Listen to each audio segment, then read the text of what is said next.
اعوذ باللہ من الشیطان الرجیم، بسم اللہ الرحمن الرحیم۔ مولوی محمد اسماعیل میرٹھی، ولادت 1844 عیسوی، وفات 1917 عیسوی۔ مولوی محمد اسماعیل میرٹھی ہندوستان کے شہر میرٹھ میں پیدا ہوئے۔ ابتدائی تعلیم میرٹھ ہی میں پائی، پھر عربی اور فارسی کے استاد کی حیثیت سے میرٹھ اور سہارنپور کے اسکولوں میں خدمات انجام دی۔ آخر میں آگرہ میں سینٹرل نارمل اسکول میں استادوں کو تربیت دیتے رہے۔ وہاں سے ریٹائر ہو کر واپس میرٹھ آ گئے اور یہیں انتقال فرمایا۔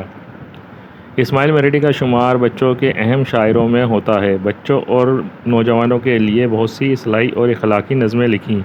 آپ کی شاعری زبان کی پاکیزگی اور بیان کی سادگی کا نہایت ہی عمدہ نمونہ ہے۔ آپ کی نظمیں ہندوستان اور پاکستان کی درسی کتابوں میں پڑھائی جاتی رہی ہیں۔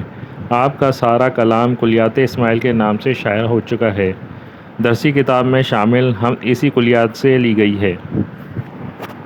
خدایا نہیں کوئی تیرے سوا، اگر تو نہ ہوتا تو ہوتا ہی کیا، تصور تیری ذات کا ہے محال، کسے یہ سکت اور کہاں یہ مجال، بنائی ہے تو نے کیا خوب چھت، کہ ہے سارے عالم کی جس میں کھپت، یہ تارے جو ہیں آتے جاتے ہوئے، چمکتے ہوئے جگمگاتے ہوئے، چراغ ایسے روشن بن تیل ہیں، یہ تیری ہی قدرت کے سب کھیل ہیں، یہ لعل و گوہر ہیں جو بکھرے پڑے، زمین سے بھی ان میں اکثر بڑے، یہ قائم ہیں تیری ہی تقدیر سے، بندھے ہیں بہم سخت زنجیر سے، وہ زنجیر کیا ہے کشش باہمی، نہ اس میں خلل ہو نہ پیشی کمی، ہے ان سب کا آئین ایجاد ایک، ہنر ایک ہے اور استاد ایک۔